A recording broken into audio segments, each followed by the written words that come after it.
Good morning dear friends. आज हम संस्कृत में ग्रामर पढ़ेंगे। जैसे कि यानी कि ग्रामर में हम आज टॉपिक पढ़ेंगे टेंस। जैसे आप इंग्लिश में प्रेजेंट टेंस, फ्यूचर टेंस वैसे पढ़ते हो, वैसे हम संस्कृत में आज वर्तमान काल पढ़ेंगे। आप इंग्लिश गुजराती उसमें पढ़ते हो, उसमें वर्तमान काल में इंग्लिश में शायद कोई प्रकार नहीं आता, I don't know, but Sanskrit में उसके दो प्रकार होते हैं। पहला है परस्मय पद और दूसरा है आत्मनेय पद।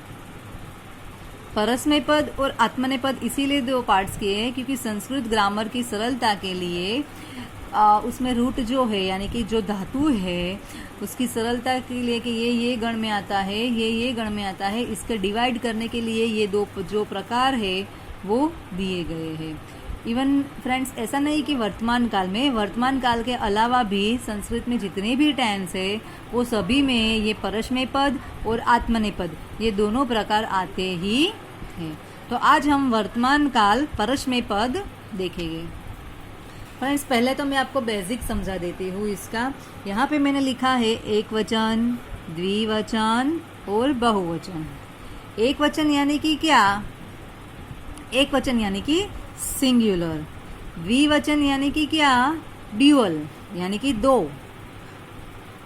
और बहुवचन यानी कि प्लूरल यानी कि दो से ज्यादा जब होता है तब उसे बहुवचन कहा जाता है। आई नो इंग्लिश में ऐसा ही होता है, ओनली सिंगुलर और प्लूरल होता है, ड्यूअल नहीं होता है। बट संस्कृत में एक वचन, द्विवचन और बहुवचन वो दोनों तीनों होते हैं। समझ में आया? ओके। दूसरा जो है वो है यहाँ पे उत्तम पुरुष, मध्यम पुरुष और अन्य पुरुष। उत्तम पुरुष यानी कि फर्स्ट पर्सन यानी कि आई, राइट, हम जिसमें इंक्लूड होते हैं और हमारी बात जब होती है तब उसमें उत्तम पुरुष होता है। मध्यम पुरुष यानी कि यू, सेकंड पर्सन। मध्यम पुरुष यानी कि यू यानी कि सेकंड पर्सन। जब हम सामने वाले से बात कर रहे हैं तब हम मध्यम पुरुष का उपयोग करेंगे। और अन्य पुरुष यानी कि थर्ड पर्सन। जब दो व्यक्ति किसी तीसरे के बारे में बात कर रहे हैं तब अन्य पुरुष का उपयोग होता है। फॉर एग्जाम्पल मैं आपको बता रही हूँ कि नरेंद्र मोदी आज टीवी पे आने वाले हैं, तो मैं आपको बता रही हूँ किसी थर्ड व्यक्ति के बारे में, यानी कि थर्ड व्यक्ति कौन हुआ? नरेंद्र मोदी। तो वो थर्ड पर्सन हुआ। समझ में आया? तो हम किसी थर्ड पर्सन के बारे में बात कर रहे हैं तब वो अन्य पुरुष होता है। समझ में आया फ्रेंड्स? ओके। दूसरा अब यहाँ पूरा ऐसा देखें कि उत्तम पुरुष एक वचन यानी कि हमारी ही बात होती है। उत्तम पुरुष द्विवचन यानी कि हम और हमारे साथ दूसरा कोई एक व्यक्ति हो यानी कि टू व्यक्ति के बारे में बात होती है। उत्तम पुरुष बहुवचन यानी कि हम सब, जिसमें मैं भी इंक्लूड हो और हम सब इंक्लूड हो, वो बहुवचन।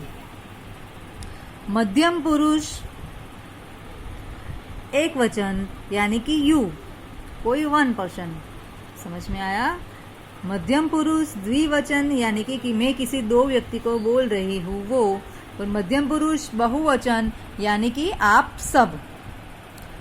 अन्य पुरुष एक वचन यानी कि कोई, मैं एक सैनिक के बारे में बात कर रही हूँ या नरेंद्र मोदी के बारे में बात कर रही हूँ, वो एक ही है, तो वो अन्य पुरुष एक वचन। अन्य पुरुष बहुवचन यानी कि दो व्यक्ति के बारे में जब मैं बात करती हूँ आपको किसी दो व्यक्ति के बारे में तब। और मैं अन्य पुरुष बहुवचन यानी कि मैं आपको ऐसा कहूँ फॉर एग्जांपल कि सैनिक, सारे सैनिक बॉर्डर पे है, तो मैं आपको सैनिक के बारे में बात कर रही हूँ, तो सैनिक जो हुए वो थर्ड पर्सन हुए। समझ में आया फ्रेंड्स? आपको शायद पता ये जो है आपका आई नो कि आप फर्स्ट टाइम ग्रामर संस्कृत में पढ़ रहे हो, इसीलिए शायद आपको थोड़ा हार्ड भी लगे, बट संस्कृत ग्रामर इस बहुत इजी है। समझ में आया? ओके। मैंने यहाँ पे इंग्लिश में लिखा है मी यानी कि आई, फिर वह, ये वर्तमान काल परस्मय पद के प्रत्यय है।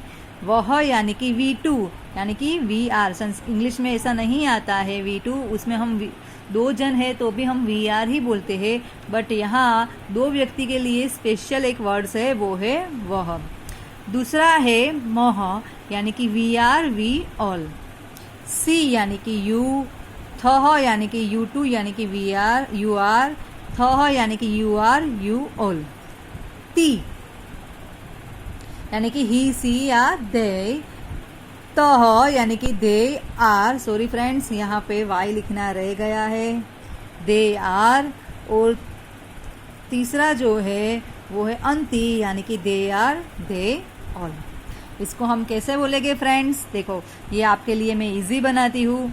मी वह मह, सी थह थ, ती तह अंति। फिर से बोलो, मी वह मह, सी थह थ, ती तह अंति। मी वह मह, सी थह थ, ती तह अंति। आपको ये जो है वो लर्न करना है। इसका ट्रांसलेशन जो मैंने लिखा है इंग्लिश में वो लर्न करने की ज़रूरत नहीं है।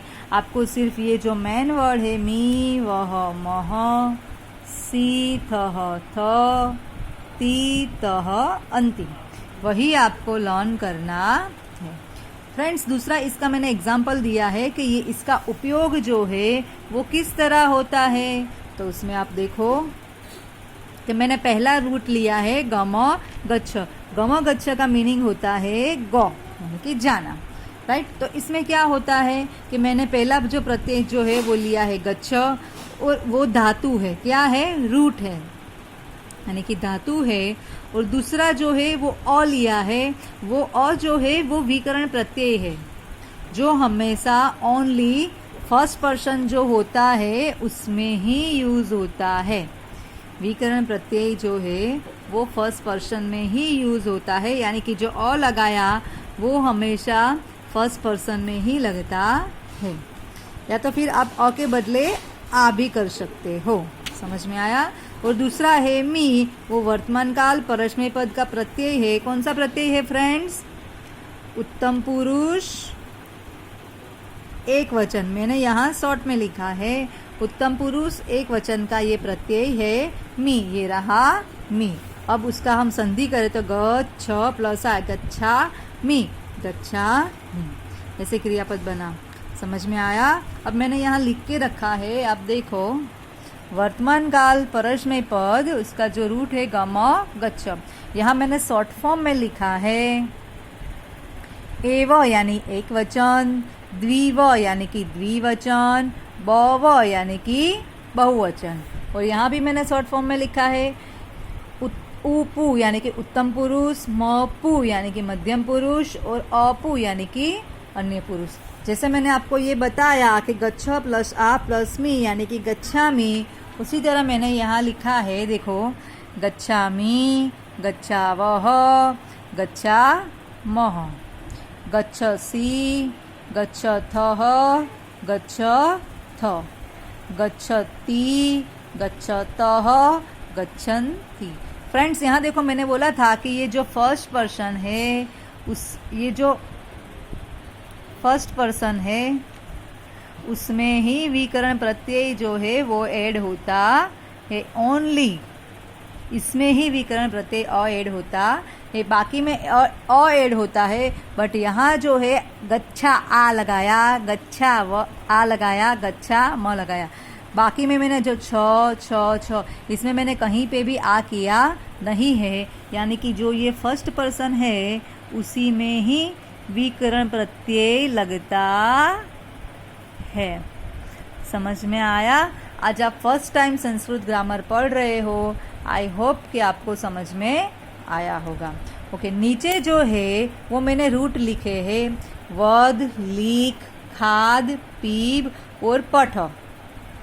समझ में आया। वद, वद, लीक, खाद, पठ, पीब, वो 5 रूट लिखे हैं। आपको इसी तरह जैसे मैंने बनाया है गच्छामि का वैसा ही आपको बनाना है।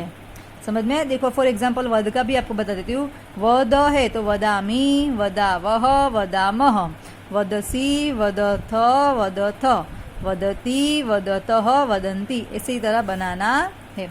एक दूसरी बात फ्रेंड्स, इसका ट्रांसलेशन क्या होगा मैं आपको समझाने के लिए, इसके ट्रांसलेशन की ज़रूरत नहीं है, बट आपको समझा देती हूँ। गच्छामि, मैं जा रही हूँ, हम दो जा रहे हैं, हम सब जा रहे हैं। तू जा रहा है, तुम दो जा रहे हो, और आप सब जा रहे हो। वह जा रहा है, वह दो जा रहे हैं, और वो सब जा रहे हैं। समझ में आया? यानी कि इसमें भी सिंगुलर, प्लूरल और ड्यूअल होता है, first person, second person.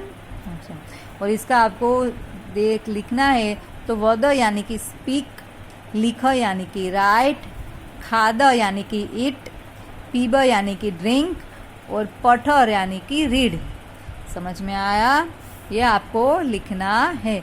Sanskrit grammar में आपको लिखना है। दूसरी बात बताती हूँ, अगर संस्कृत की आपने एक ही नोटबुक बनाई है तो उसमें 2 पार्ट कर देना, और पीछे के पार्ट में ग्रामर पोर्शन करके उसमें से ये लिखने का शुरू करना। ये जो चैप्टर है वो हमारा अभ्यास 1 है। कौन सा है? अभ्यास 1। इसका टाइटल जो है वो आपको लगाना है अभ्यास 1। ये अभ्यास 1 है, वो आपका 8 में थोड़ा सा ग्रामर आ गया होगा, शायद आपको आता हो, राइट। ये हमारा अभ्यास 1 है। ये आपको फिर से बोल रही हूँ, नोटबुक में 2 पार्ट करने हैं और दूसरे पोर्शन में ये आपको लिखना है। Thank you.